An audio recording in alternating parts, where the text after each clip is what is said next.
اعوذ باللہ من الشیطان الرجیم، بسم اللہ الرحمن الرحیم۔ آج کی کہانی کا عنوان ہے آزاد ہے یا غلام۔ ایک گھر سے ناچ گانے کی آواز بلند ہو رہی تھی۔ گھر کے قریب سے گزرنے والے شخص کو یہ محسوس کرنے میں دیر نہیں لگتی تھی کہ اندرون خانہ کیا ہو رہا ہے۔ شراب و کباب، عیش و عشرت کی محفل گرم تھی۔ اس گھر کی کنیز کوڑا وغیرہ پھینکنے کے لیے گھر کے باہر نکلی تاکہ اسے ایک کنارے پہ پھینک دے۔ اسی اثنا میں ایک شخص جس کے چہرے سے عبادت گزاری کے آثار نمایاں تھے اور جس کی پیشانی اس بات کی گواہی دے رہی تھی کہ یقیناً یہ کوئی عابد اور شب زندہ دار ہے، اس گھر کے قریب سے گزر رہا تھا۔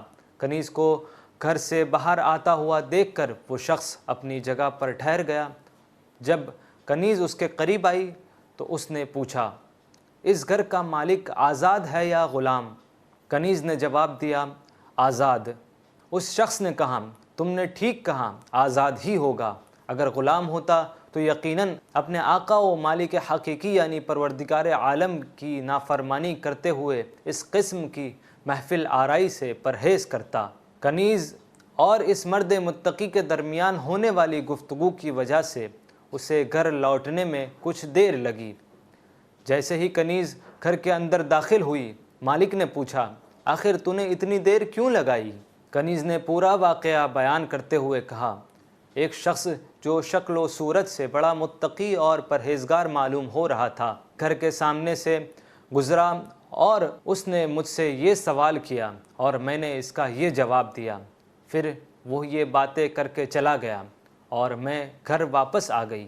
کنیز کی بات سن کر وہ شخص انتہائی خوف زدہ ہوا اور اس مرد متقی کی بات اور خصوصاً اس کے اس جملے پر غور کرنے لگا، اگر غلام ہوتا تو وہ یقیناً اپنے آقا کی خواہش کا احترام کرتا۔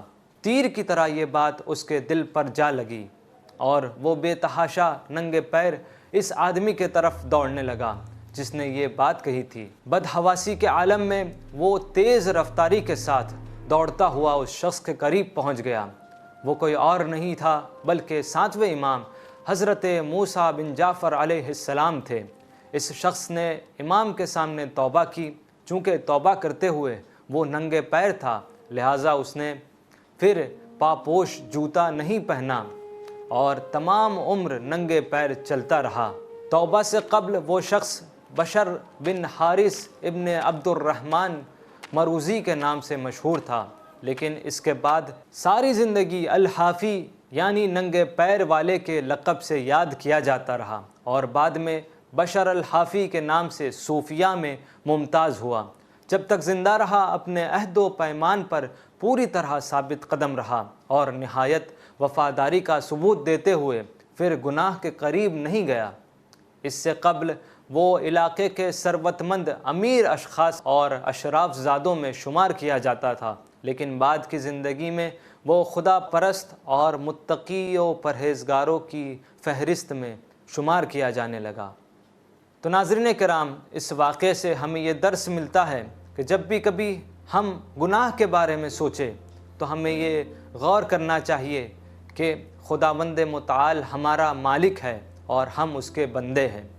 مالک کا اس کے بندوں پہ یہ حق ہوتا ہے کہ مالک کے حکم کی اطاعت کی جائے، اور یہ مالک اتنا غفور و رحیم ہے کہ اس کے حکم کی اطاعت نہ صرف عذاب سے محفوظ رکھتی ہے بلکہ اس کے حکم کی اطاعت کرنا بہترین اجر و ثواب رکھتا ہے اور قرب الہی حاصل کرنے کا سبب بنتا ہے۔